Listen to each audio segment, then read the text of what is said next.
তাহাজ্জুদের যায় না মাঝে মরণ দিও প্রভু আমায়, ইকামতে দ্বীনের কাজে কবুল করে নিও আমায়। তাহাজ্জুদের যায় না মাঝে মরণ দিও প্রভু আমায়, ইকামতে দ্বীনের কাজে শামিল করে নিও আমায়। সারা দুনিয়ার ভিতরে তিন শ্রেণীর মানুষ আছে, তারা যেদিন দুনিয়া থেকে বিদায় হয়ে যাবে, লাশ তাদেরকে দাফন করার জন্য কবরে নিয়ে যাওয়া হবে। আপন সন্তানেরা লাশের খাটিয়া বহন করবে, আপন মানুষগুলো কবরের ভিতরে নেমে লাশ নামায়া দেবে। কবরের ভিতরে লাশ নামায় দিয়া মাটি চাপা দিয়া দূরে সরে যাবে। দূর থেকে মানুষ বলবে এটা একটা মাটির কবর, কিন্তু তিনটা গুণ যদি আপনার মধ্যে সীমাবদ্ধ পাওয়া যায়, আপনার মধ্যে পাওয়া যায়, লোকেরা দূর থেকে তাকায় দেখবে এটা একটা মাটির কবর, কিন্তু আপনি কবরে শুয়ে শুয়ে দেখবেন মাটির কবর মাটি নাই, জান্নাতের বাগান হয়ে যাবে। এই তিন গুণের এক নম্বর গুণ হলো জীবনে যতদিন বেঁচে থাকবেন তাকওয়াবান হয়ে জীবন পরিচালনা করবেন। আল্লাহ ছাড়া কাউকে ভয় করবেন না, আল্লাহ ছাড়া কারো সামনে মাথা নত করবেন না। আল্লাহ রব্বুল আলামিনের ভয় হৃদয়ে লালন করে জীবন পরিচালনা করবেন। তাকওয়ার সম্পদ নিজের মধ্যে সেট আপ করবেন। সারা দুনিয়া যদি আপনার বিরুদ্ধে চলে যায়, আল্লাহ রব্বুল আলামিন আপনার জন্য যথেষ্ট হয়ে যাবে। কোন সুবহানাল্লাহ। এক নম্বর গুণ হলো তাকওয়াবান হয়ে চলা। দুই নম্বর গুণ হলো আদর্শ ideal leader of the world.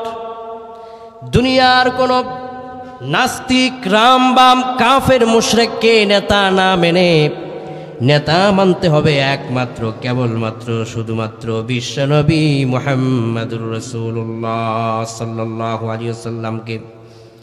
তিন নম্বর গুণ হবে জীবন পরিচালনার ক্ষেত্রে যখনই জমিনে কদম রাখবো প্রত্যেক মুহূর্তে এই চিন্তা করতে হবে যে এই কদমটা আমি কিভাবে রেখেছি তার জবাব আমার আল্লাহর কাছে একদিন দিতে হবে।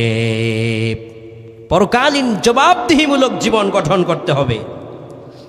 ব্যক্তি, পরিবার, সমাজ, রাষ্ট্র, সেক্রেটারিয়েট, গণভবন, পার্লামেন্ট, সচিবালয়, ব্যবসা বাণিজ্য, রাজপথ, জীবনের প্রত্যেকটা ক্ষেত্রে জীবন পরিচালিত হবে আল্লাহর পরকালীন জবাবদিহিমূলক জীবন গঠন।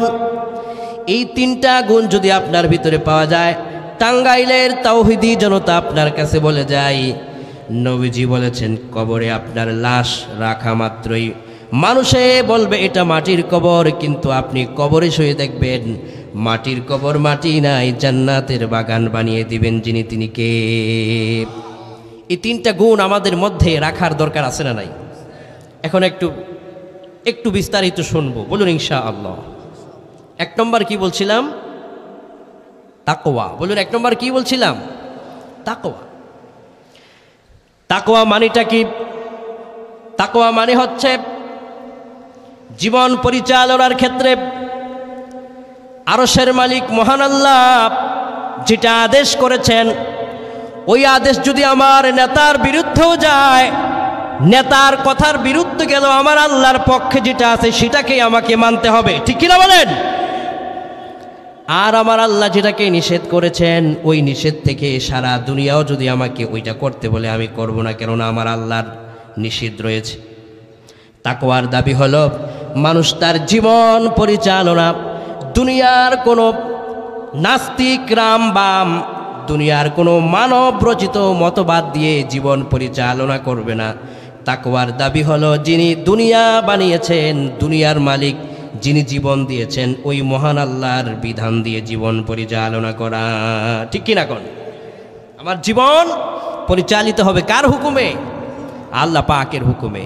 তাকওয়া মানে হচ্ছে বেঁচে থাকা। কি থেকে বেঁচে থাকবেন? জীবনের সমস্ত অন্যায় পাপ কর্ম থেকে নিজেকে সেভ করে রাখার নাম হচ্ছে তাকওয়া। এবার দেখেন আল্লাহ রাব্বুল আলামিন কি তাফসীর করেন, যাদের এই তাকওয়ার গুণটা এসে যাবে। আল্লাহ রাব্বুল আলামিন কালামে পাকে ঘোষণা করেছেন, ইন্নাল্লাহা মা'আল্লাযীনা তাকাউ ওয়াল্লাযীনা হুম মুহসিনুন। যাদের মধ্যে তাকওয়ার গুণটা পাওয়া যাবে, ও আমার নবী তাদেরকে জানায়া দেন, তাদের কোনো চিন্তা নাই, তারা পেরেশানগ্রস্ত হবে না। কেননা আমি আল্লাহ রাব্বুল আলামিন বলে দিলাম, যাদের মধ্যে তাকওয়া আছে আমি স্বয়ং আল্লাহ পাক তাদের সাথে আছি। কোন সুবহানাল্লাহ। আল্লাহ রাব্বুল আলামিন যদি আপনার পাশে থাকেন, আপনার সাথে থাকেন, সারা পৃথিবীও যদি আপনার বিরুদ্ধে যায়, কোনো চিন্তা আছে নাকি? যে তার মালিককে পেয়েছে, যে তার রবকে পেয়েছে, সারা দুনিয়া তার পক্ষে আছে কিনা সেটা দেখার সময় তার নাই। ঠিক কিনা কোন? আল্লাহ তো সাথে আছেন, তো ভয় কিসের, চিন্তা কিসের, পেরেশান কিসের? আল্লাহ রাব্বুল আলামিন তিনি আরো বলেন, ইন্নাল্লাহা ইউহিব্বুল মুত্তাকিন। যখন তুমি তাকওয়াবান হয়ে যাবে, তুমি কালো হতে পারো, সমাজের সবচাইতে ছোট কর্ম তুমি করতে পারো, জুতা সেলাই করে তুমি খেতে পারো, কিন্তু তোমার মধ্যে তাকওয়া আছে। ঘরের মধ্যে তোমার বিশাল অঙ্কের টাকার খাট নাই, পালং নাই, কিন্তু তোমার মধ্যে তাকওয়া আছে। তোমার ঘরের ভিতরে প্রতিদিন দামি খাবার রান্না হয় না, কিন্তু তোমার মধ্যে তাকওয়া আছে। ভালো কাপড় পরিধান করার পয়সা তোমার নাই, কিন্তু তোমার মধ্যে তাকওয়া আছে। আল্লাহ পাক বলেন, তুমি কালো হতে পারো, গরিব হতে পারো, মিসকিন হতে পারো, তোমার মধ্যে তাকওয়া থাকার কারণে আমি আল্লাহ পাক তোমাকে সবার আগে ভালোবেসে ফেলবো। কোন সুবহানাল্লাহ। বান্দাকে আল্লাহ পাক বেশি ভালোবাসেন। একজন মানুষ তার নিজেকে যতটা ভালোবাসে, আল্লাহ তার বান্দাকে তার চাইতেও বেশি ভালোবাসে। কোন আল্লাহু আকবার। কোনো মানুষ তার নিজেকে বেশি ভালোবাসে, নিজেকে সেভ রাখতে চায়। আর আল্লাহ কয়, বান্দারে তুমি তোমাকে যতটুকুন ভালোবাসো তার চাইতে বেশি ভালোবাসি তো আমি তোমাকে। সুবহানাল্লাহ বলেন। এজন্য আল্লাহ রাব্বুল আলামিন বলেন, বান্দারে যদি তোমার মধ্যে তাকওয়া থাকে, আমি আল্লাহ তোমাকে তো ভালোবাসবই। আমি আল্লাহ পাক তোমার জন্য রিজিকের দরজা প্রশস্ত করে দেব। আর তাকওয়াবান মানুষ যদি আল্লাহর দরবারে হাত তোলে, তাহলে তার হাতকে আল্লাহ পাক ফিরাইয়া দেন না। কোন সুবহানাল্লাহ। তাশরীহের ভিতরে এসেছে, দুইজন যুবক, গুনাহগার যুবক সফর করেছেন। সফরের প্রতিমধ্যে যোহরের আজান হলো, সালাতে দাঁড়িয়েছেন। সালাত সম্পন্ন করার পর দুপুরের খাবার খাবেন। রান্না করার জন্য দুই বন্ধু একটি অংশে রান্না শুরু করবেন কি করে। তখন তারা আগুন ধরালো, চুলা জ্বালালো। একটু পর চুলা নিভে গেল, আগুন ধরানোর মতো কিছু নেই। পাথর দিয়ে একটার সাথে আরেকটা লাগিয়ে আগুন জ্বালিয়ে দিল। মুসান্নিফ লিখছেন, আমার ভাইয়েরা, তাকওয়াবান মানুষের দোয়া আল্লাহর কাছে কতটা কবুল হয়, তাকওয়াবান মানুষ আল্লাহর কাছে কতটা মর্যাদাবান। দুই বন্ধু যখন রান্না আরম্ভ করলো, চুলার নিচে আগুন জ্বলতে লাগলো। একটু পর এক বন্ধু শুয়ে আছে, আর এক বন্ধু রান্না করছে। হঠাৎ করে দেখা গেল যিনি রান্না করছেন তিনি তার হাত দিয়ে ওই আগুনের চুলার ভিতরে, আগুনের উপরে হাত দিয়ে এভাবে নাড়াচাড়া করতেছেন। দূর থেকে বন্ধু দৃশ্য দেখে অবাক হয়ে গেলেন। আগুনের ভিতরে মানুষ হাত দেয়, কিন্তু তার হাত পুড়ে না। হাতের জায়গায় হাত রয়ে গেল, হাত পুড়ে না। ঘটনা কত আশ্চর্যের বিষয়। বন্ধু শোয়া থেকে বসে গেলেন, বসা থেকে দাঁড়িয়ে গেলেন। কাছে গিয়ে বললেন, বন্ধু তুমি আগুনের মধ্যে হাত দিয়ে নাড়াচাড়া করতেছো, কিন্তু তোমার হাতে আগুনের স্পর্শ লাগে না। দৃশ্যটা তো একটি আশ্চর্যের বিষয়। কেন, কোন আমলের বরকতে তুমি আল্লাহর কাছ থেকে এমন মর্যাদা পেয়েছো আমাকে বলো। বন্ধু এবার চোখের পানি ফেলে দেয়, বলে, রে আমার বন্ধু, এই আশ্চর্য, এই নিয়ামত আমার নয়, একজন তাকওয়াবান মানুষের দোয়ার ফসল। আল্লাহু আকবার। আমি গুনাহগার নাফরমান, আমি আল্লাহ পাকের কত হুকুম অমান্য করি, কিন্তু একজন তাকওয়াবান মানুষ আমার জন্য দোয়া করেছিলেন। দোয়ার বরকতে আমি যদি আগুনে হাত রাখি, আগুন আমার হাতকে পুড়ায় না। বলল, ঘটনা কেমন? এবার বন্ধু বললেন, আমি আমার বাড়ির পাশে একজন সুন্দরী রূপবতী নারীর দিকে তাকালাম, বিয়ের প্রস্তাব দিলাম, কিন্তু তার বিয়ে হলো না। কিছুদিন পরে ওই মেয়েটার বিয়ে হয়ে গেল। বিয়ে হবার পরে তার সন্তান হলো, কিন্তু তার স্বামী দুনিয়া থেকে বিদায় হয়ে গেল। ওই মেয়েটা, তার এলাকার মধ্যে দুর্ভিক্ষ চলছিল, ক্ষুধার যন্ত্রণা সহ্য করতে না পেরে ছোট্ট ছোট্ট বাচ্চাদেরকে নিয়ে ওই সওদাগরের ছেলে বন্ধুর কাছে গিয়ে কিছু ত্রাণ চাইল। যুবক বলল, তোমাকে আমি ত্রাণ দিব, খাবার দিব, শর্ত হলো একটা, তুমি আমার সঙ্গে জিনা করা লাগবে। নাউজুবিল্লাহ বলেন। মেয়েটি বলে, খাদ্য পেটে দেওয়ার জন্য যদি জিনা করা লাগে, আল্লাহর হুকুম যদি অমান্য করা লাগে, প্রয়োজনে না খেয়ে মারা যাব, তবুও তাকওয়ার পথ থেকে আমি সরে দাঁড়াবো না। কোন সুবহানাল্লাহ। মেয়েটা তাকওয়ার পথ থেকে সরে দাঁড়ালো না। মেয়েটা আবার খাবার না নিয়ে তার বাড়ির দিকে রওনা করল। সাথে ছিল তার ছোট্ট ছোট্ট বাচ্চা। একটি বাচ্চা কিছু কিছু কথা বলতে পারে। এই বাচ্চা এবার তার মাকে বলছে, মা গো, তুমি খাবার চাইতে এসেছ, সে তোমাকে কি প্রস্তাব করেছে মেনে নিলেই তো তোমাকে খাবার দেয়। মা, আজ কয়েকদিন হলো খাবার খেতে পারি না, একটু কাজ করলে যদি তোমাকে খাবার দেয় তো খাবার তুমি নিয়ে নাও। খাবার যদি আমার মুখে না দিতে পারো, তাহলে তুমি তোমার নিজ হাতে আমার গলা টিপে আমাদেরকে তুমি মেরে ফেলো। মা বলছে, আমার সন্তান শোনো, আমি আমার আল্লাহ রাব্বুল আলামিনকে খুশি করার জন্য তার প্রস্তাবকে প্রত্যাখ্যান করেছি। চলো তোমাদেরকে বাড়ির দিকে রওনা হই।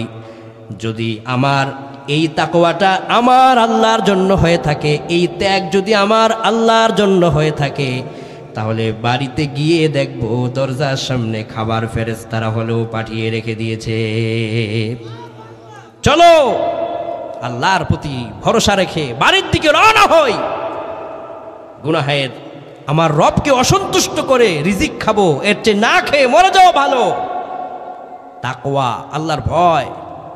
সুবহানাল্লাহ, সুবহানাল্লাহ। মুসান্নিফ লিখছেন, মেয়েটি ছোট্ট সন্তানকে নিয়ে বাড়ির দিকে রওনা করলেন। ঘরের দরওয়াজার সামনে দাঁড়ালেন। দরওয়াজার সামনে গিয়ে দেখলেন একটি বস্তার মতো কি যেন দেখা যায়।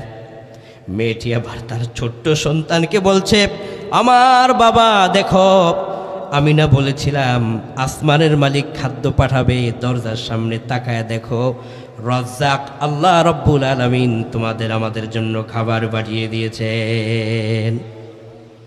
মা খাবার বের করলেন, সন্তানদেরকে খাওয়ালেন। মেয়েটি আল্লাহর শুকরিয়া আদায় করলেন, সেজদায় লুটে পড়লেন, দুহাত তুলে আল্লাহর কাছে দোয়া করলেন, আয় আল্লাহ, আজকে আমি একজন মানুষের কাছে খাবার চাইতে গেলাম, সে দিল না, কিন্তু এই জায়গার ভিতরে খাবার হয়তো দুনিয়ার কেউ কারো মাধ্যমে তুমি পাঠিয়েছ। ইতিহাস লিখছেন, যে যুবক তার প্রস্তাবকে প্রত্যাখ্যান করে দিয়েছে, যুবক মেয়েটিকে যখন তার বাড়ির দিকে যেতে দেখে, ওই যুবক গোপনে গোপনে মেয়ের বাড়ির দিকে খাবার নিয়ে আসে। খাবার নিয়ে এসে তার মনের মধ্যে চিন্তা হলো, যে মেয়েটি তার ক্ষুধার যন্ত্রণা সহ্য করে আল্লাহর পথ থেকে বিন্দু পরিমাণ দূরে চলে যায় না, ওই মহিলা যদি বাড়ি পর্যন্ত যায়, নিশ্চিত রব তাকে খাবার পাঠাবেন। আর যদি আল্লাহ পাক তার জন্য খাবারটা পাঠায়, সাথে সাথে আমার উপরে আল্লাহ গজবটাও পাঠাবে। গজব থেকে বাঁচার জন্য ওই যুবক গোপনে গোপনে আটার বস্তার খাবার নিয়ে তার বাড়িতে পৌঁছায় দিয়েছিলেন। এবার ওই গুনাহগার যুবক যে খাবার এখানে পৌঁছে দিল, আল্লাহর বান্দি তো জানে না, সে হাত তুলে বেনামে একটা দোয়া করেছে, নাই আল্লাহ, আমার খাবার যেই মানুষটা এই ঘরের দরওয়াজা পর্যন্ত পৌঁছে দিল, জাহান্নামের আগুন তো দূরের কথা, দুনিয়ার আগুন যেন তার গায়ে স্পর্শ না করে। যুবক বলল, রে আমার বন্ধু, ওই মেয়েটি ক্ষুধা ভীরু, আল্লাহ ভীরু, তাকওয়াবান মেয়েটা যখন আল্লাহর কাছে দোয়া করল যে আমার ঘরে খাবার পৌঁছে দিয়েছে, তাকে যেন জাহান্নামের আগুন স্পর্শ তো দূরের কথা, দুনিয়ার আগুন যেন স্পর্শ না করে, সেই দিন থেকে আমি যদি দুনিয়ার কোনো আগুনে হাত লাগাই, আমার আগুন পোড়াতে পারে না। আল্লাহু আকবার বলেন, আল্লাহু আকবার। তাকওয়ার কতটা ওজন, তাকওয়ার কতটা সম্মান, যে হৃদয়ে একটাবার আল্লাহর ভয়টাকে ঢুকিয়েছে এবং আল্লাহর ভয়ে দুনিয়ার সকল গুনাহ ছেড়েছে, সেই তাকওয়ার মজা বুঝতে পেরেছে। সুবহানাল্লাহ বলেন। এই জন্য আল্লাহ রাব্বুল আলামিনের হাবিবের কাছে প্রশ্ন করা হলো, মানুষের তাকওয়া আছে বোঝা যাবে কি করে? নবীজি বললেন, কোরআন তার জবাব দিয়েছে। কোরআনের আয়াত তোমরা পড়ো। আল্লাহ রাব্বুল আলামিন বলেন, ওয়া আম্মা মান খাফা মাকামা রাব্বিহি ওয়া নাহান নাফসা আনিল হাওয়া ফাইন্নাল জান্নাতা হিয়াল মাওয়া। তাকওয়া আছে, এটি বুঝবেন কি করে? আপনার যে তাকওয়াটা আছে এটা আপনি বুঝবেন কি করে? আল্লাহ পাক বুঝাচ্ছেন। আল্লাহ রাব্বুল আলামিন বলেন, তাকওয়া আছে এটা বুঝবা কি করে বান্দা? তোমার সামনে কোনো একটা গুনাহের দৃশ্য চলে এলো, পর্ন ভিডিও চলে এলো, গুনাহের কোনো একটা নারীর দৃশ্য তোমার মোবাইল স্ক্রিনে চলে এলো, এমন সময় যদি তুমি চিন্তা করো আমার রবের সামনে কিন্তু আমার একদিন সাক্ষাৎ করা লাগবে, এই চিন্তা করে যদি বান্দা দুনিয়ার কোনো একটা ছোট্ট থেকে ছোট্ট গুনাহ ছেড়ে দেয়, আল্লাহ পাক বলেন ধরে নিবা তার মনের মধ্যে আল্লাহর তাকওয়া জন্মিয়ে গিয়েছে। কোন সুবহানাল্লাহ। এবার আপনি নিজেকেই আপনি জিজ্ঞেস করুন, ওহে মন, তুমি কি গুনাহের দৃশ্য দেখলে এটাকে বারবার দেখো, নাকি এ থেকে নিজেকে বাঁচাও? যদি তুমি বাঁচাও তো তোমার মধ্যে তাকওয়াটা আছে, যদি বাঁচাতে না পারো তো মনে করো এখনো তাকওয়া তোমার মধ্যে পূর্ণাঙ্গভাবে আসে নাই। এখন থেকে তাকওয়াটা নিজের মধ্যে সেট করতে হবে, কেননা রবের সামনে কিন্তু একদিন দাঁড়াতেই হবে, সাক্ষাৎ কিন্তু রবের সঙ্গে করতেই হবে, জবাব কিন্তু তার সামনে দিতেই হবে। দুনিয়ার এই চাকচিক্য, দুনিয়ার এই অর্থ পয়সা টাকা কোনো কিছুই তো আমাকে বাঁচাবে না। আমাকে বাঁচাবে আমার তাকওয়া, আমাকে বাঁচাবে আমার নেক আমল। ঠিক কিনা বলেন? এরপরে আল্লাহ রাব্বুল আলামিন বলেন, যার মধ্যে তাকওয়া হয়ে যাবে, একজন যুবকের ধরুন পাহাড় পরিমাণ গুনাহ আছে,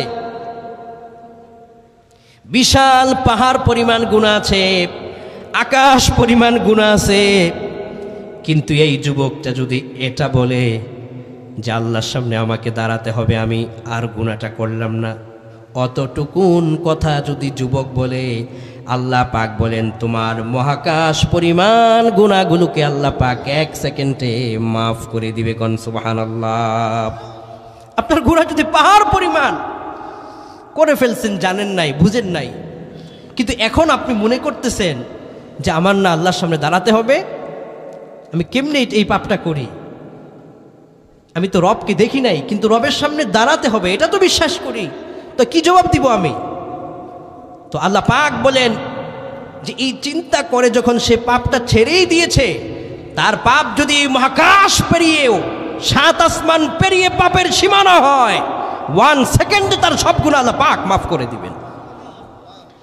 আল্লাহ পাক সূরা মুলকের মধ্যে বলেন, ইন্নাল্লাযীনা ইয়াখশাউনা রাব্বাহুম বিল গায়ব লাহুম মাগফিরাতুন ওয়া আজরুন কাবীর। রবকে তুমি দেখো নাই? ও যুবক, রাতের গভীরে দরওয়াজা বন্ধ করে যখন তুমি ঘুমাতে যাও, মোবাইল তোমাকে ডেকে ডেকে বলে এখন একটু নাটক দেখো, সিনেমা দেখো, এখন একটু পর্ন ভিডিওগুলো দেখো, ফ্রি ফায়ার পাবজি নিয়ে ব্যস্ত হয়ে যাও।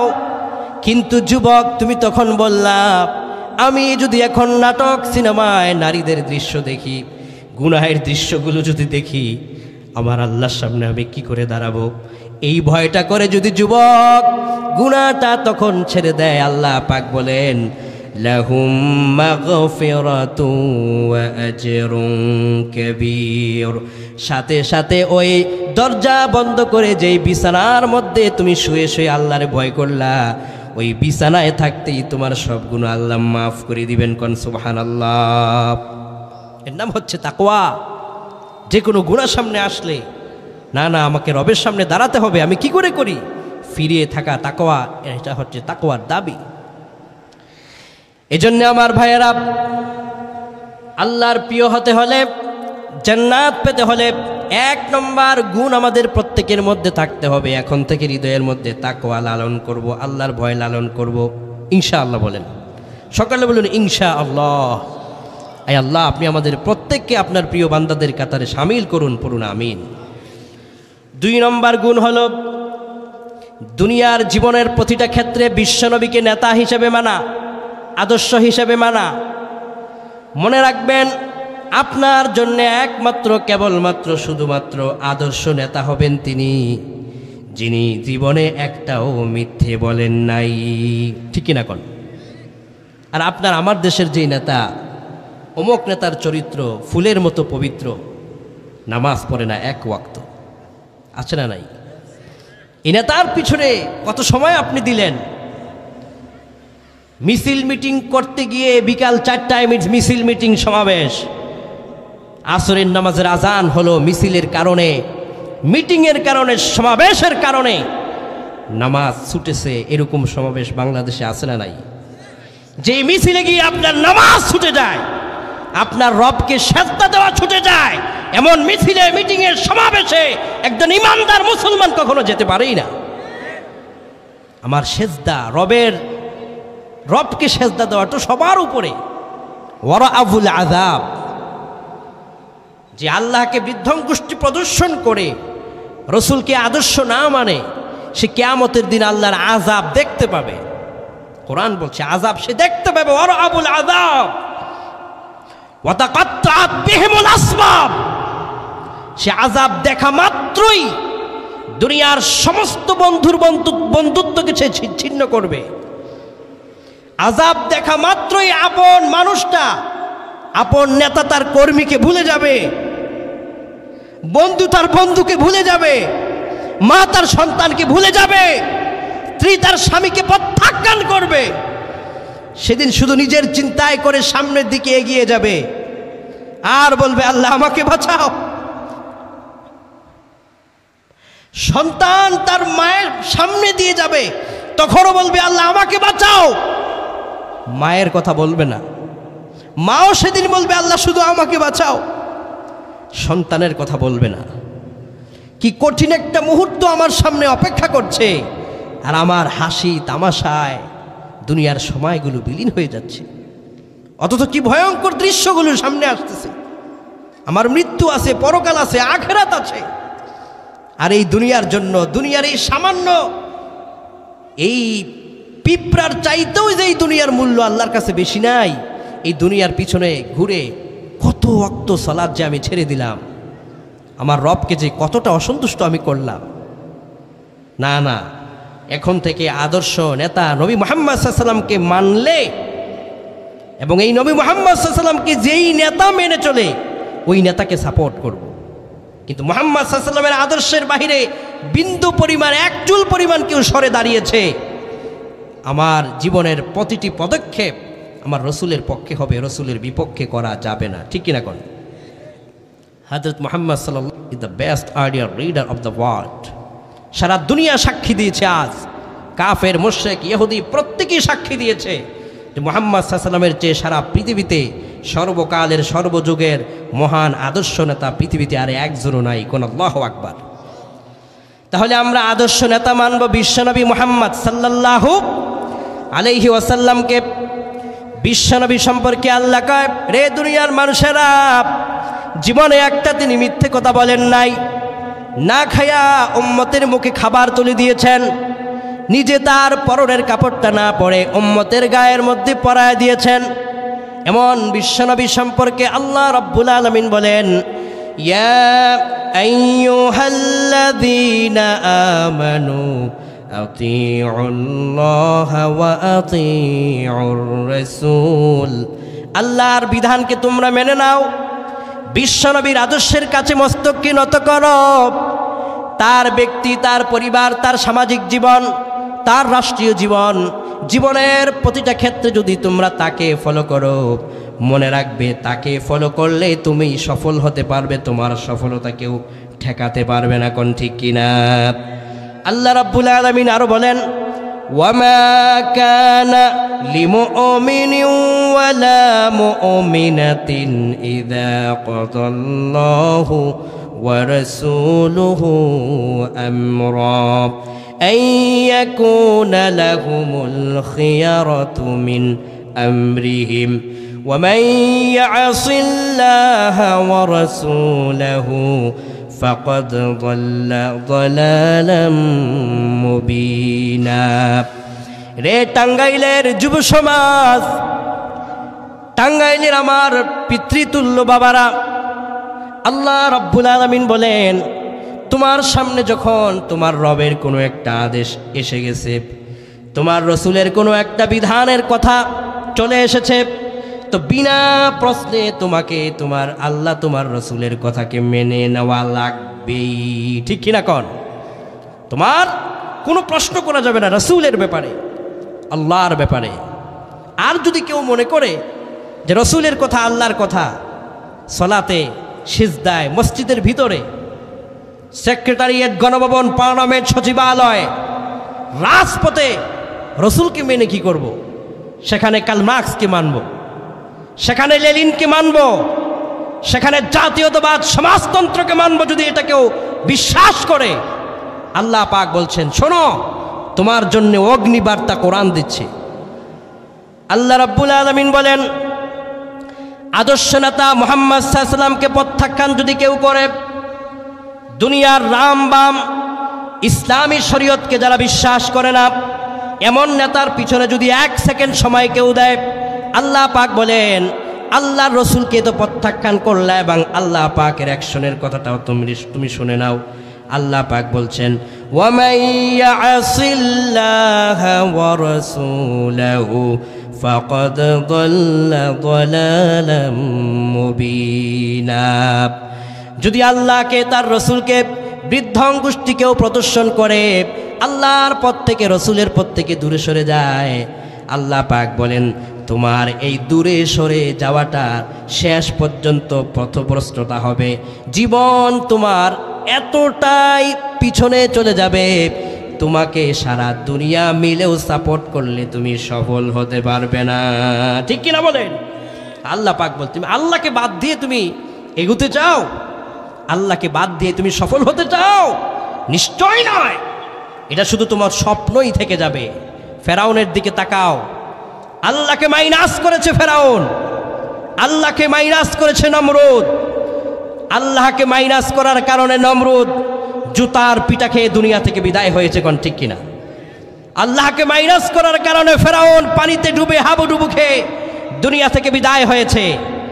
আজকের পৃথিবীতেও যারা আল্লাহকে মাইনাস করবে, তারাও বাংলার মাটি থেকে নিশ্চিহ্ন হয়ে যাবে। কোন ঠিক কিনা? আমার আল্লাহ, আমার রসুল সবার আগে, কেননা আমাকে তো একদিন মরতেই হবে। তা আমার আল্লাহকে মাইনাস করে নয়, আমার রসুলকে মাইনাস করে নয়, আমার আল্লাহ, আমার রসুল আগে থাকবে। আল্লাহ রাব্বুল আলামিন আরো বলেন, রসুলের উপরে তোমাদের ঈমান আর তোমাদের আদর্শ, তোমাদের ইস্তিকামত কেমন থাকা লাগবে। আল্লাহ পাক বলছেন, ওয়াল্লাযীনা আমানু ওয়া আমিলুস সালিহাতি ওয়া আমানু বিমা নুজ্জিলা আলা মুহাম্মাদ ওয়া হুয়াল হাক্কু মির রাব্বিহিম কাফফারা আনহুম সাইয়্যাতিহিম ওয়া আসলাহা বালাহুম।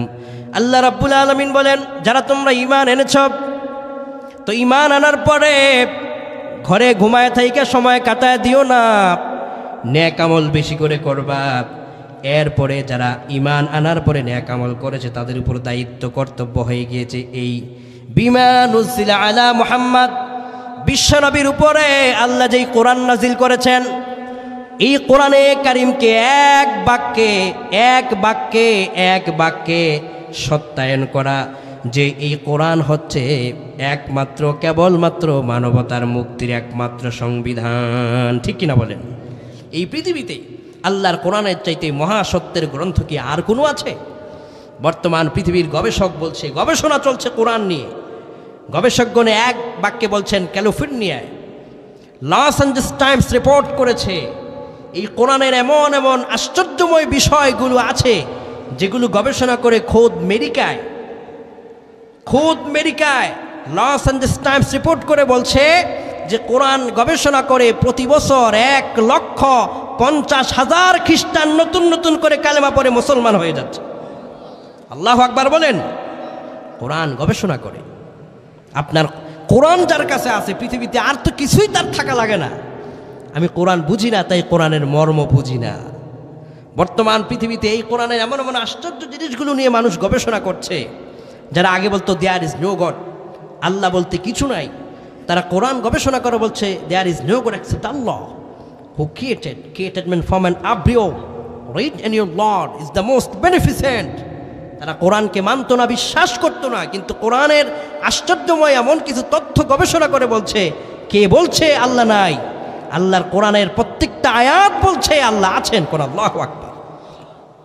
বর্তমান পৃথিবীতে একটি গবেষণা চলছে আমেরিকার, দক্ষিণ আমেরিকার গহীন বনে বর্তমান দুনিয়ার বিজ্ঞানীরা একটি বৃক্ষের সন্ধান পেয়েছেন। এই বৃক্ষটি মানুষের মতো হাঁটতে পারে, মানুষের মতো এক জায়গা থেকে অন্য জায়গায় স্থানান্তর হতে পারে। আল্লাহু আকবার বলেন। এটাকে বিজ্ঞান নাম দিয়েছেন ওয়াকিং ট্রি। বিজ্ঞান বলছে এই ওয়াকিং ট্রি এক জায়গায় রোপণ করা হলে পরে সে কিছুদিন পর এই জায়গা থেকে আরেক জায়গায় চলে যায় এবং মানুষের মতোই স্থানান্তর হয়। বিজ্ঞান এটাকে নিয়ে গবেষণা করে বলছেন যে আল্লাহ বৃক্ষ সম্পর্কে কোরআনে কিছু বলেছেন কিনা গবেষণা করা দরকার। এই বৃক্ষ নিয়ে বিজ্ঞান গবেষণা শুরু করে দিল। যে সমস্ত বিজ্ঞানীরা কোরআন মানত না, ওয়াকিং ট্রি তাদেরকে আল্লাহর পরিচয় জানায় দিয়েছে, তারা কোরআন গবেষণা করতে শুরু করলো। কোরআনের এক জায়গার ভিতরে আল্লাহ পাক বৃক্ষ বিজ্ঞান নিয়ে কথা বলেছেন। রব্বুল আলামিন বলেছেন, পড়েন আমার সাথে, আর রহমান আল্লামাল কুরআন খলাকাল ইনসান আল্লামাহুল বায়ান আশ-শামসু ওয়াল কমারু বিহুসবান ওয়ান নাজমু ওয়াশ-শাজারু ইয়াসজুদান। দুনিয়াতে আল্লাহ পাক যত বৃক্ষ সৃষ্টি করেছেন, বৃক্ষ সেজদা করে যাকে, তিনি কে? বিজ্ঞান যখন কোরআনের এই আয়াত পেল যে বৃক্ষ রবকে সেজদা করে, বৃক্ষ বিজ্ঞান নিয়ে আল্লাহ পাক কোরআনে কথা বলেছেন, বিজ্ঞানীরা এই আয়াতকে সামনে রেখে দক্ষিণ আমেরিকার গহীন বঙ্গনে, গহীন জঙ্গলের ভিতরে গিয়ে তারা গবেষণা করলেন, ওয়াকিং ট্রির সন্ধান তারা পেলেন। দুনিয়ার বিজ্ঞানীরা এক যুগে মিলে তারা দুনিয়ার মানুষদেরকে তথ্য দিলেন, রে দুনিয়ার মানুষেরা, একটা বৃক্ষকে এক জায়গায় রোপণ করা হলো, আরেক জায়গায় কেমনে গেল? দুনিয়ার কোনো সরকার তো এসে এখানে এক জায়গা থেকে আরেক জায়গায় নিয়ে দেয় নাই, নিশ্চয়ই তার পিছনে একটা কুদরতি শক্তি ক্ষমতা আছে। বিজ্ঞান বলছে এই ক্ষমতা রাশিয়ার মস্কোওয়ালাদের নয়, আমেরিকার হোয়াইট হাউস ওয়াশিংটন ডিসিওয়ালাদের নয়, এই ক্ষমতা একমাত্র ওই মহান রবের, যিনি তামাম দুনিয়া বানিয়েছেন, মহান আল্লাহর। কোন ঠিক কিনা? এই আয়াতের গবেষণা করে আজ গোটা দুনিয়ার বুকে ইসলামের প্রশংসা চলছে। সুবহানাল্লাহ বলেন। শুধু তাই নয়, বিজ্ঞান আরো গবেষণা করেছে আল্লাহর সৃষ্টি আরো কি কি নিয়ে চিন্তা করা যায়। গবেষণার ফলে তারা দেখলো যে একটি আশ্চর্য পাহাড়ের সন্ধান পেলেন বিজ্ঞান পৃথিবীতে।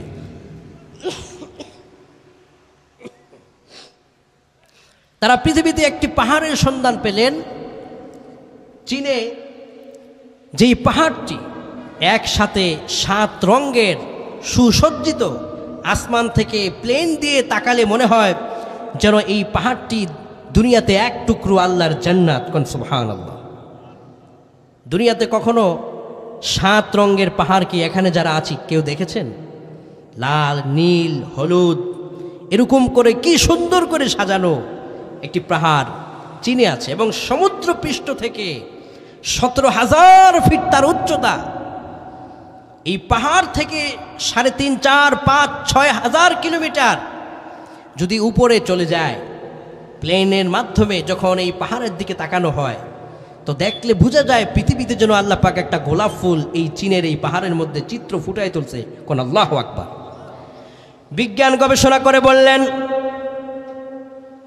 দুনিয়াতে পাহাড় দেখলাম কিন্তু 7 রঙের পাহাড় তো দেখলাম না, তো কোরআনে বহু রঙের পাহাড় আছে কিনা সেই তথ্য কোরআনে কারিমের ভিতরে আছে কিনা বিজ্ঞান গবেষণা করতে লাগলেন।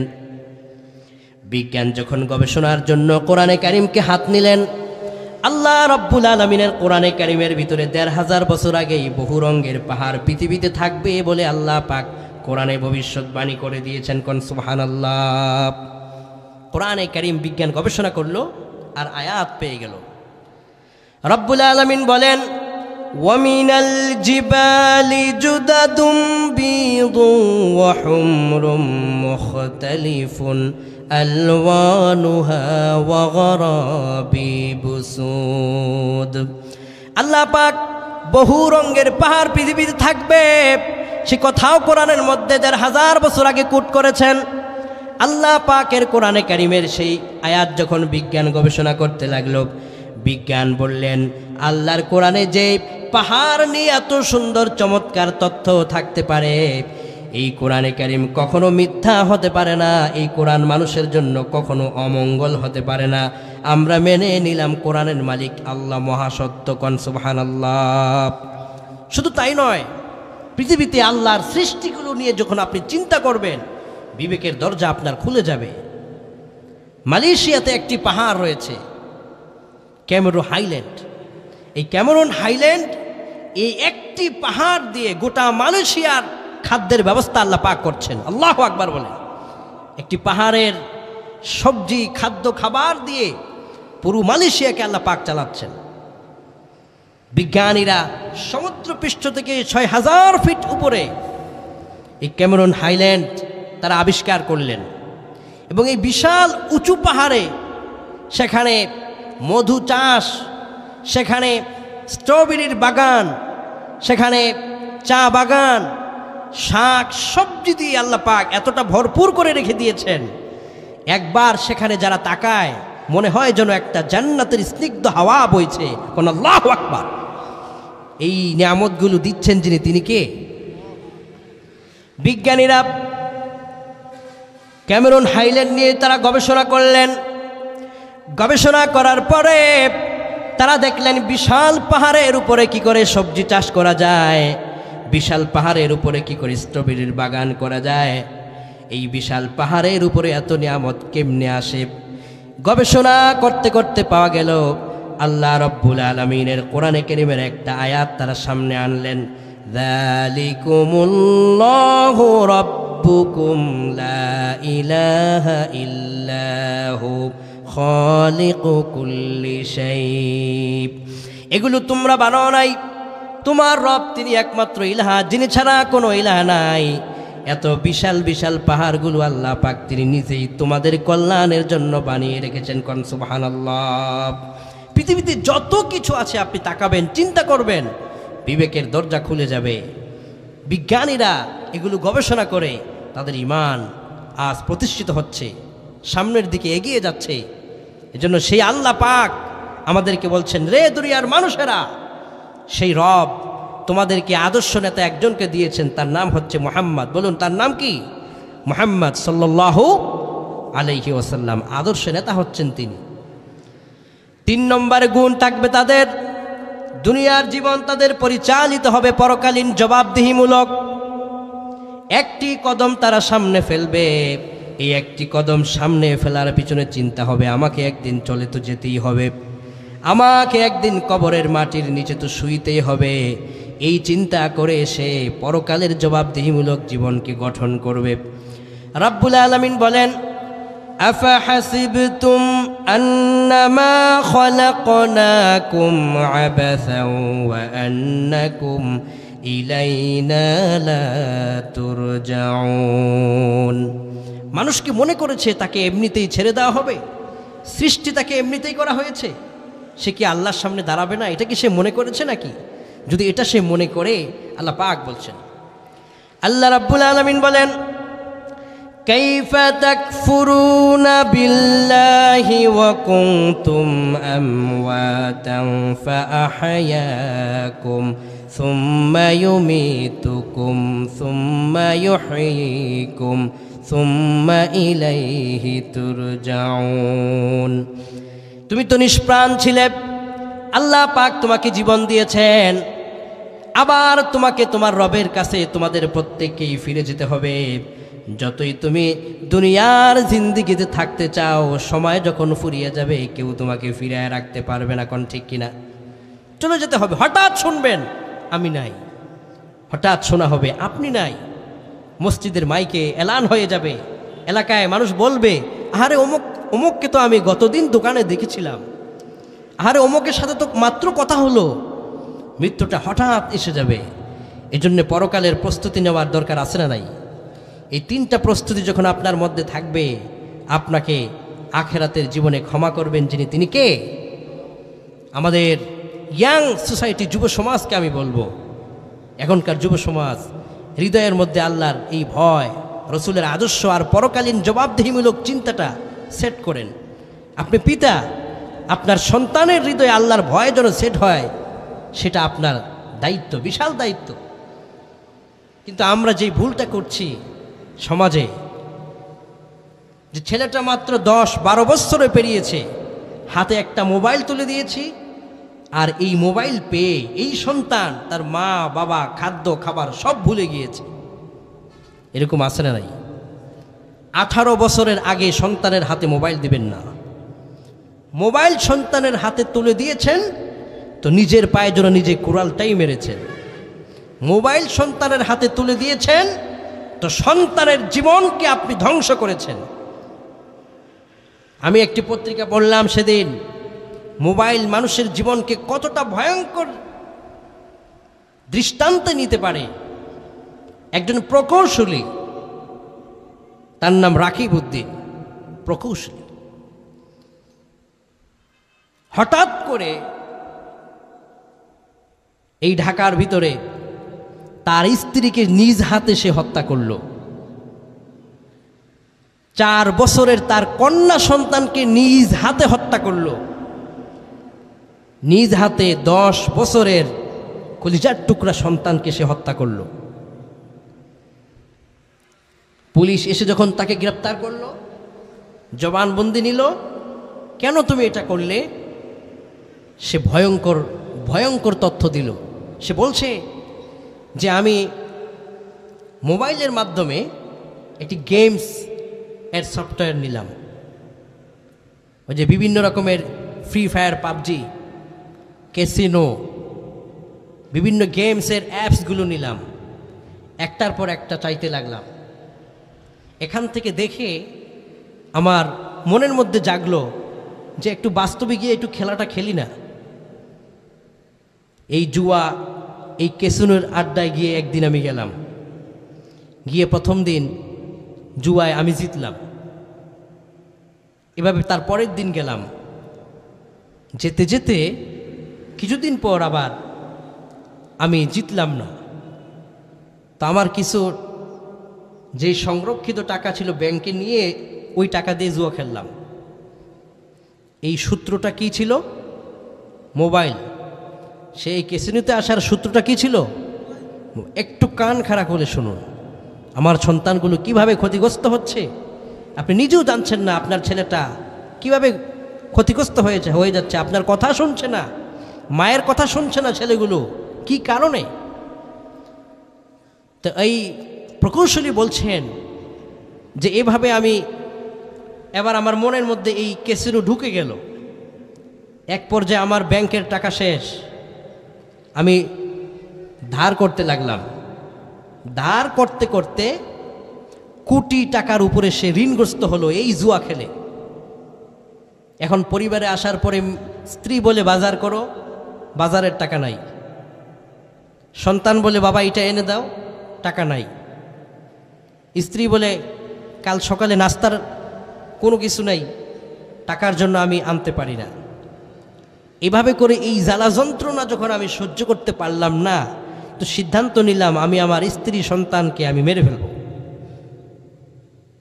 ঘটনাক্রমে পত্রিকা এটাই লিখছে, শেষ পর্যন্ত সে এই ক্যাসিনো, এই জুয়া, এই মোবাইলের মাধ্যমে আক্রান্ত হয়ে তার ব্রেন ড্যামেজ হয়ে সে তার স্ত্রীকে হত্যা করলো প্রথমে, তারপরে তা 4 বছরের কন্যা সন্তানকে হত্যা করলো, 10 বছরের পুত্র সন্তানকে হত্যা করলো।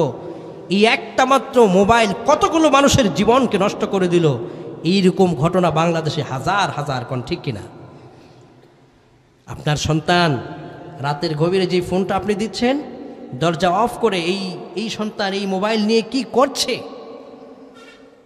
আধুনিক মডার্ন সায়েন্স এই মোবাইল নিয়ে গবেষণা করে এমন তথ্য দিয়েছে, আপনি অবাক হয়ে যাবেন। বিজ্ঞান বলছে মোবাইল থেকে নির্গত তড়িৎচুম্বকীয় বিকিরণ যুবকদের ব্রেনকে ড্যামেজ করে দেয়, ব্রেনের স্মৃতিশক্তি কমায় দেয় যারা অতিরিক্ত মোবাইল ইউজ করে।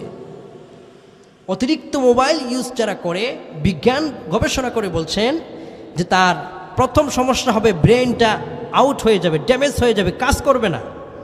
আপনি বলবেন বাজারে গিয়ে এই জিনিসগুলো নিয়ে আসো, বাজারে গিয়ে আপনাকে ফোন দিবে, বাবা কী যেন বলছিলেন আনার জন্য, মনে নাই, ব্রেনটা ড্যামেজ হয়ে যাবে। বিজ্ঞান বলছে দ্বিতীয় যে বড় সমস্যাটা হবে তা হচ্ছে আই পেন। এই চোখে প্রচণ্ড পেইন হবে, ব্যথা হবে, চোখ দিয়ে পানি ঝরবে।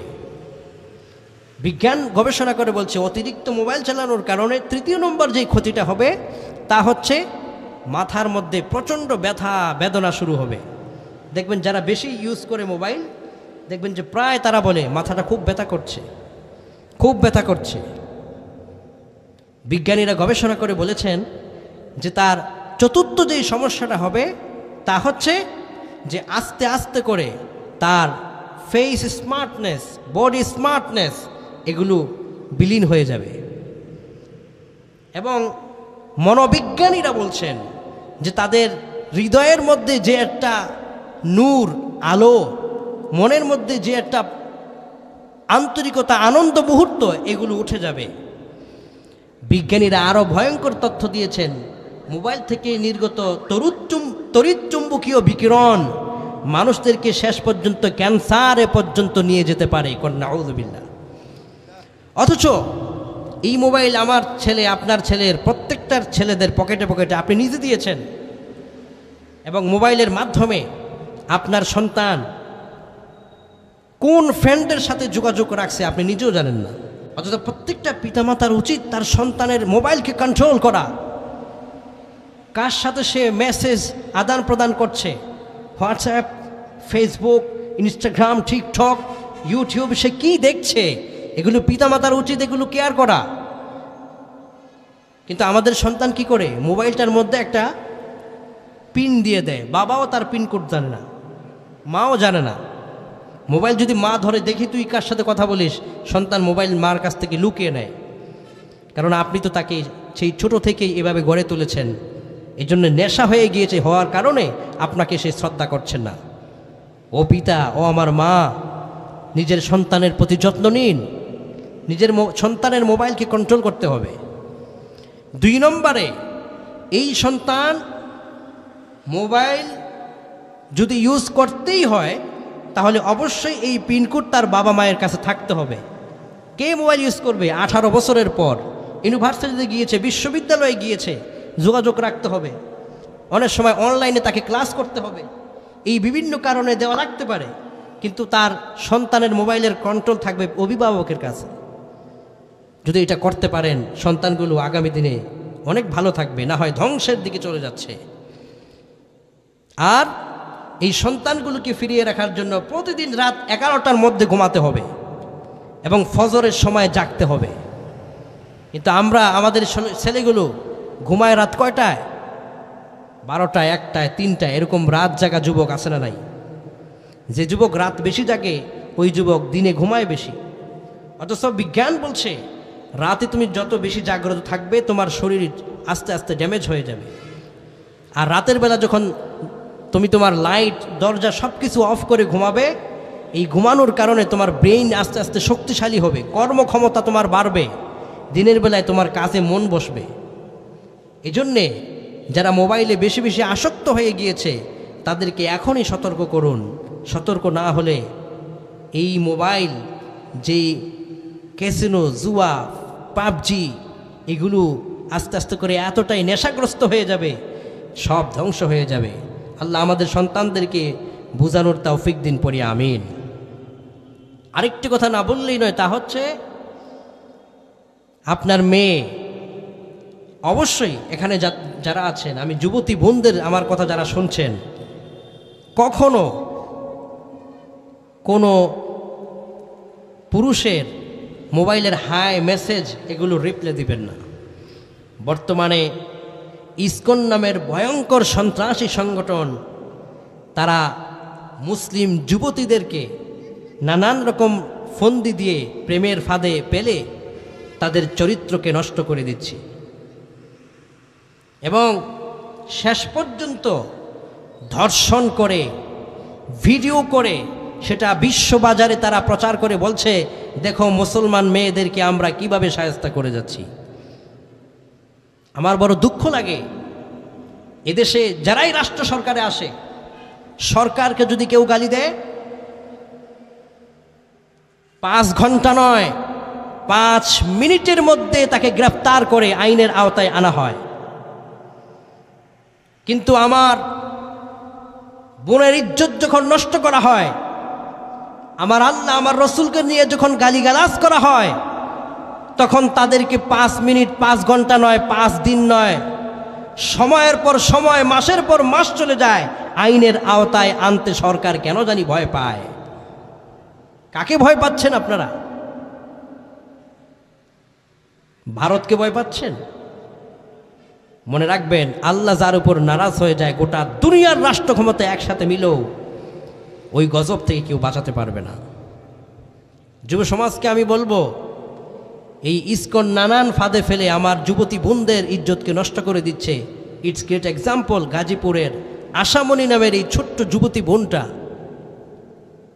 এই মেয়েটা যদি আপনার মেয়ে হতো, আমার মেয়ে হতো, মাদ্রাসায় পড়ে বোরখা পরিহিতা ছোট্ট মেয়েটি, তাকে নিয়ে এই গুন্ডা যুবক 3 দিন একাধারে রেখে তাকে ধর্ষণ করেছে।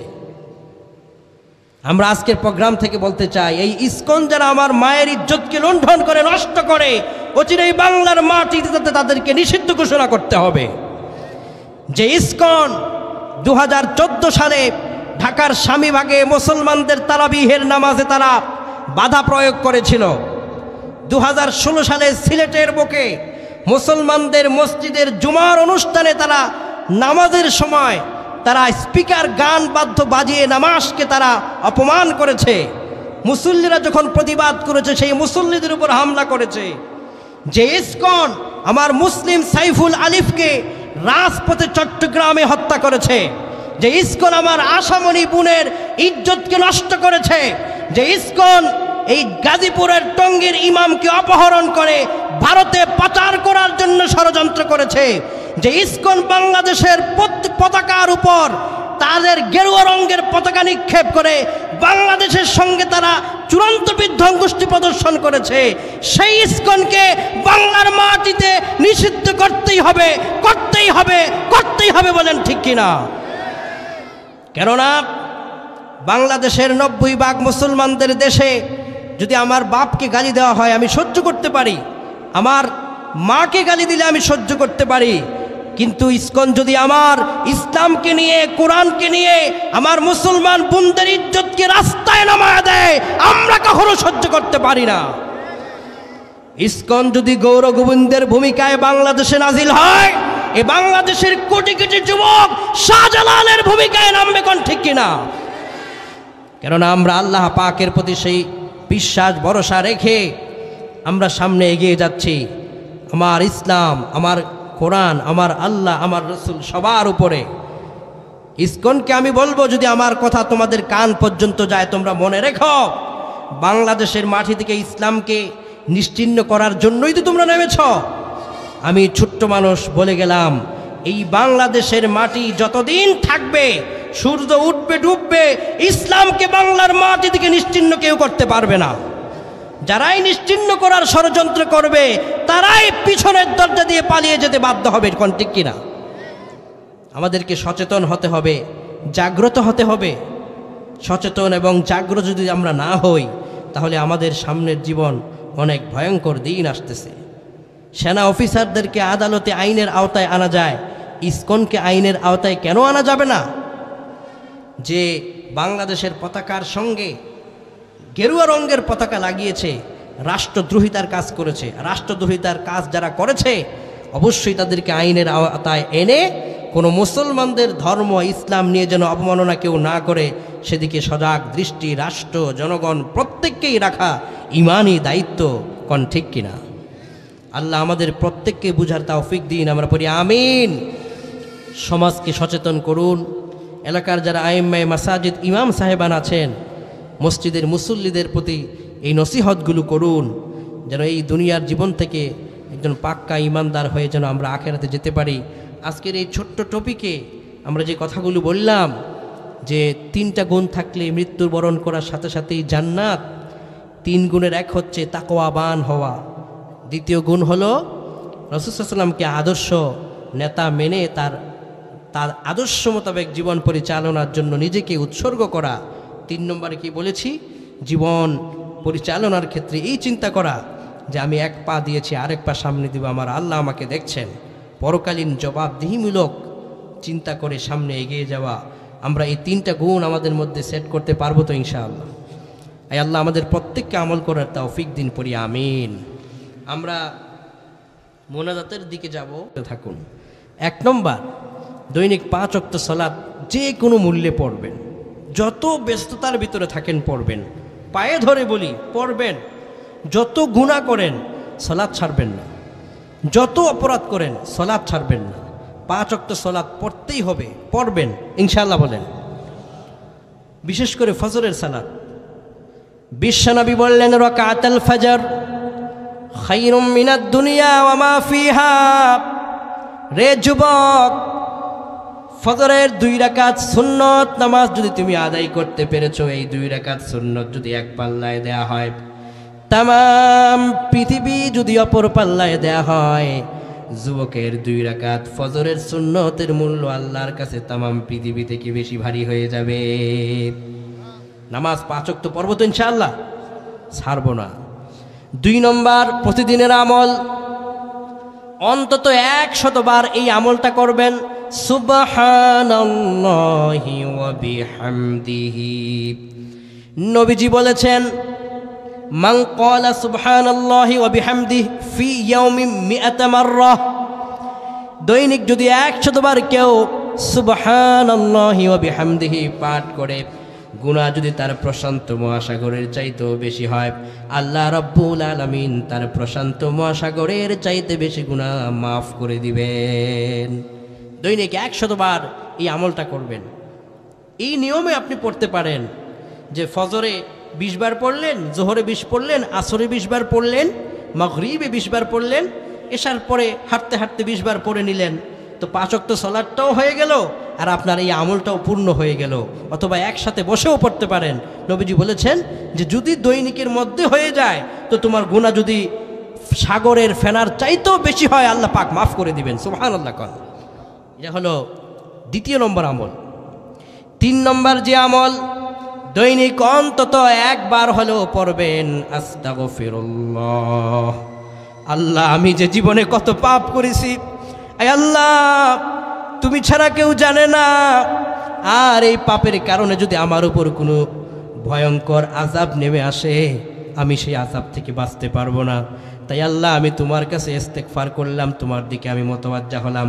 এই পাপের কথা স্মরণ করে অন্তত একবারও যদি আপনি আস্তাগফিরুল্লাহ বলতে পারেন, নবীজি বলেছেন ওয়াল্লাহি ইন্নী লা আস্তাগফিরুল্লাহ ওয়া আতুবু ইলাইহি ফিল ইয়াউমি আকথারু মিন ৭০ মাররা। আমি তোমাদের নবী বলছি, আল্লাহর শপথ করে বলছি, ৭০ বারের বেশি আমি নবীজি আল্লাহর কাছে তওবা ইস্তেগফার পড়ি। রে উম্মত, তুমি দৈনিক কয়বার আল্লাহর কাছে ইস্তেগফার করেছো? এমনও গুনাহ আমরা করেছি যেই গুনার তওবাটা পর্যন্ত করি নাই, যেই গুনার জন্য মাফটা পর্যন্ত চাই নাই। অথচ আল্লাহর হাবিব সাল্লাল্লাহু আলাইহি ওয়াসাল্লাম বলেছেন যে মান সাল্লা রাকআতাইন লাম ইয়াহদুস নাফসাহু ফীহিমা বিশাইইন মিনাদ দুনিয়া গফারাল্লাহু মা তাকদ্দামা মিন যামবিহি। তুমি গুনাহ করেছো, 2 রাকাত সালাতে দাঁড়িয়েছো, সালাম ডান দিকে ফিরিয়েছো, বাম দিকে সালাম ফিরানোর আগেই তোমার সব গুনাহ আল্লাহ মাফ করে দেয়। তুমি আল্লাহর পথে আসো, এখানে আসো। তাহলে 3 নম্বর আমল হলো ইস্তেগফার পড়া। বেশি বেশি ইস্তেগফার পড়বেন। নবী সাল্লাল্লাহু আলাইহি ওয়াসাল্লাম যদি 70 বার পড়তে পারেন, তাহলে আমার কতবার পড়া উচিত, কত বেশি তওবা করা উচিত, কত ইস্তেগফার করা উচিত। আমার প্রিয় রাসূলের তো কোনো গুনাহ নাই, কিন্তু তিনি এগুলো কেন পড়তেন? তাওয়াদুআন, বিনয় এবং উম্মতকে শিক্ষা দেবার জন্যে। তিনি যদি আমাদেরকে শিক্ষা দেওয়ার জন্য এত তওবা ইস্তেগফার পড়তে পারেন, আমাদের বেশি পড়া উচিত। কোন ঠিক কিনা? পড়ব তো ইনশাআল্লাহ। 4 নম্বর যে আমলটা করবেন তা হচ্ছে দৈনিক অন্তত 1 আয়াত, 1 অক্ষর, 1 শব্দ হলো আল্লাহ পাকের কোরআনে কারীম থেকে একটুকুন হলো তেলাওয়াত করবেন। মুসলমান, আপনার পায়ে ধরে বলি, আপনি মুসলমান ঘরের সন্তান, ফজরের পরে কিন্তু আপনি কোরআন পড়েন না। ফজরের পরে কোরআন পড়াটা অনেক আমরা ছেড়ে দিয়েছি। কোরআনে কারীম আমরা পড়ি না, অনেকেই পড়ি না। অথচ আপনি কি জানেন, এই কোরআনে কারীম যদি ফজরের সালাতের পরে আপনি যদি দিনের শুরুতে যে কোনো কাজ করেন, অফিস আদালত, ব্যাংক ব্যালেন্স, কাজকর্ম যেটাই আপনি করেন, ফজরের সালাতের পরে কোরআন হাতে নিয়ে 1টি অক্ষর আয়াত আপনি যদি পড়ে আল্লাহর নামে আপনি আপনার কাজে বেরিয়ে যান, ওই দিন যে বরকতটা আপনি পাবেন, অন্য দিনে এই বরকতটা আপনি পাবেন না। একটু চেষ্টা করে দেখুন, ট্রাই করে দেখুন। আর যদি একেবারেই কোরআন আপনি পড়তেই তো পারেন না, তো সূরা ইখলাস তো আপনি পারেন। সূরা ইখলাস এখানে আমরা যারা আছি সবাই পারি তো ইনশাআল্লাহ। সূরাতুল ইখলাসটা আপনি অন্তত 10 বার পড়েন, যদি না পারেন 3 বার পড়েন। নবীজি বললেন ইন্নাহা তা'দিলু সুলুসাল কোরআন। যদি কেউ একবার সূরা ইখলাস পড়ে 10 পারা কোরআনে কারীম পড়ার মতো সমান সওয়াব আল্লাহ পাক তার আমলনামায় দান করে দিবেন। তো 3 বার যদি কেউ পড়ে 30 পারা কোরআনে কারীম পড়ার মতো সমান সওয়াব হয়ে যাবে। আর যদি কেউ 10 বার সূরা ইখলাস পড়ে, আল্লাহর হাবিব বললেন বানাল্লাহু লাহু কাসরান ফিল জান্নাহ, জান্নাতের মধ্যে তার জন্য আল্লাহ পাক রাজপ্রাসাদ বানিয়ে দিবেন। কোন সুবহানাল্লাহ। তাহলে দৈনিকের 5 আমলের 4র্থ আমল হলো ফজরের সালাতের পরে 1 অক্ষর হলো কোরআনে কারীম পড়ব, কোরআনের সঙ্গে সম্পর্ক রাখব। আর যারা বাংলা অনুবাদ বুঝেন, কোরআনটার সাথে একটু তর্জমাটা পড়ার চেষ্টা করবেন, ইনশাআল্লাহ পড়েন। 5 নম্বর আমল হলো আপনার বাড়ির পাশে যেই মসজিদটা, দৈনিক ওই মসজিদটার দিকে নজর দিবেন, মসজিদের ভিতরে ঢুকবেন, এই কপালটা লাগাইয়া সিজদা করে আল্লাহর কাছে বলবেন রব্বিগফিরলি যুনুবি, আয় আল্লাহ আমি তো জীবনে কত পাপ করেছি, তুমি ছাড়া এই পৃথিবীর কেউ জানে না। আমি সন্তানের 4-5 সন্তানের বাবা, আমার গুনাহ সম্পর্কে আমার সন্তানেরা জানে না, আমার গুনাহ সম্পর্কে আমার স্ত্রী জানে না, আমার গুনাহ সম্পর্কে আমার বন্ধু জানে না। আমার সন্তানেরা যদি জানতো আমি কত গুনাহ করেছি, আমার সন্তানেরা আমাকে বাবা বলে ডাকতে তাদের লজ্জা হয়ে যেত। আমার গ্রামের মানুষেরা যদি আমার গুনাহ সম্পর্কে জানতো, আমার গ্রামের মানুষেরা আমাকে রাস্তাঘাটে সালাম দিত না, সম্মান করত না। আমার গুনাহ সম্পর্কে যদি আমার বন্ধুরা জানতো, তাহলে তারা আমাকে ইজ্জত দিত না, আমার কথা শুনতো না। ওগো আল্লাহ, তুমি তো আমার গুনাহগুলো গোপন রেখে দিয়েছ, তো মসজিদের ভিতরে সিজদা দিয়ে তোমার কাছে মাফ চাইলাম, তুমি আমারে মাফ করে দাও। বান্দা যখন প্রতিদিন এরকম করে, রাজুলুন কলবুহু মুআল্লাকুন বিল মাসাজিদ, আল্লাহর ঘর মসজিদের সঙ্গে সম্পর্ক রাখবে, নবীজি বলেছেন কিয়ামতের দিন আরশের ছায়ায় ওই ব্যক্তির জায়গা হয়ে যাবে। কোন সুবহানাল্লাহ। মসজিদের সঙ্গে সম্পর্ক রাখবেন তো ইনশাআল্লাহ। এই যে এখানে মসজিদ আছে, এই মসজিদের সঙ্গে সম্পর্ক রাখবেন। মসজিদের সঙ্গে সম্পর্ক রাখার তাশরিহ অনেক রকমের। সালাত আদায় করা, মসজিদের প্রয়োজনীয় জিনিসগুলো আপনার সাধ্যমতো আপনি দেওয়া। যদি কোনো কাজ বাকি থাকে আপনি দিবেন, একটি লাইটের দরকার, ফ্যানের দরকার, আপনি দিবেন, সাধ্যমতো দিবেন। ইমাম সাহেবের সঙ্গে সম্পর্ক রাখবেন, মসজিদের খোঁজখবর একটু দেখাশোনা করবেন। আল্লাহর ঘরের সঙ্গে আপনার সম্পর্ক যত বেশি হবে, আল্লাহর সঙ্গে আপনার সম্পর্ক তত বেশি হবে। আল্লাহ এই দৈনিকের 5 আমল আমাদেরকে করার তৌফিক দাও, পড়ি আমিন। আল্লাহ আজকের এই প্রোগ্রামের এই জনতা, এই গভীর রাত প্রায় 12টা বেজে গেছে, এই পর্যন্ত যারা বসে আছে, আজকের এই কোরআনের বরকতে আপনি সবাইকে মাফ করে দিয়েন, পড়ি আমিন।